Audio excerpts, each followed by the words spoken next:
जय श्री राम। श्री रामचरितमानस में श्री राम लक्ष्मण और परशुराम संवाद बड़ा ही शिक्षापद प्रसंग है।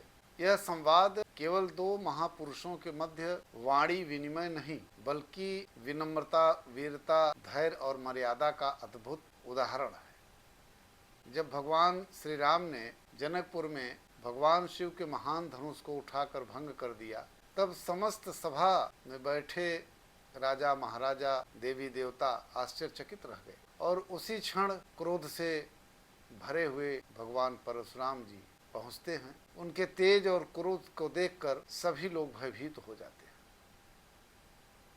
परशुराम जी ने क्रोधित होकर के पूछा कि ये जो शिव धनुष है इसको किसने तोड़ा। उस समय किसी में हिम्मत नहीं थी कि उनके इस प्रश्न का जवाब दे। वो सब डरे हुए थे, सहमे हुए थे।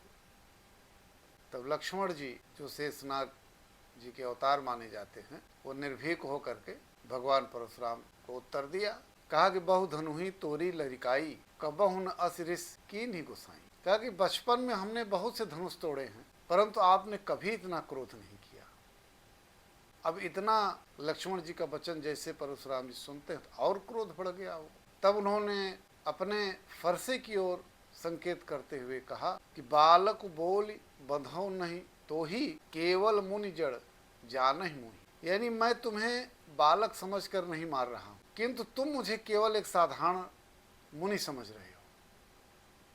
अब यहाँ भगवान परशुराम जी का तेज, आत्मसम्मान और क्रोध बड़ा ही स्पष्ट दिखाई देता है। स्थिति अत्यंत गंभीर हो गई। तब भगवान श्री राम ने बड़ी विनम्रता, सहजता और शांति से परिस्थिति को संभालते हैं और उन्होंने भगवान परशुराम के प्रति श्रद्धा प्रकट करते हुए कहते हैं कि नाथ शंभु धनुभंज निहारा, होई ही को एक दास तुम्हारा। उन्होंने कहा कि हे नाथ, शिव धनुष तोड़ने वाला कोई आपका दास ही होगा। भगवान के इस विनम्र पूर्ण वाणी को सुनकर परशुराम जी का जो क्रोध था थोड़ा शांत हो और अंततः फिर शांत ही हो गया। और जब भगवान परशुराम को यह ज्ञात हुआ कि श्री राम स्वयं भगवान विष्णु के अवतार हैं, तब तो उनका क्रोध बिल्कुल शांत हो गया और उन्होंने भगवान श्री राम की महिमा को स्वीकार किया। लक्ष्मण जी हमें अन्याय के सामने निर्भीक रहने की प्रेरणा देते हैं, जबकि भगवान श्री राम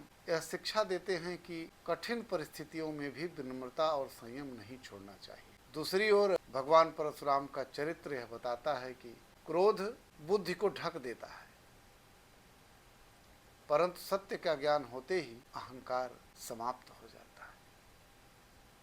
भगवान श्री राम की तरह यदि व्यक्ति उनकी विनम्रता को अपनाए और लक्ष्मण जी की तरह धर्म के लिए साहस रखे, तो जीवन में संतुलन और सफलता दोनों प्राप्त हो सकती है। अतः श्री राम, लक्ष्मण और परशुराम संवाद केवल पौराणिक कथा नहीं, बल्कि जीवन प्रबंध का एक महान आदर्श है, जो मनुष्य को संशय, शौर्य और मर्यादा का पाठ पढ़ाता है। जय श्री राम।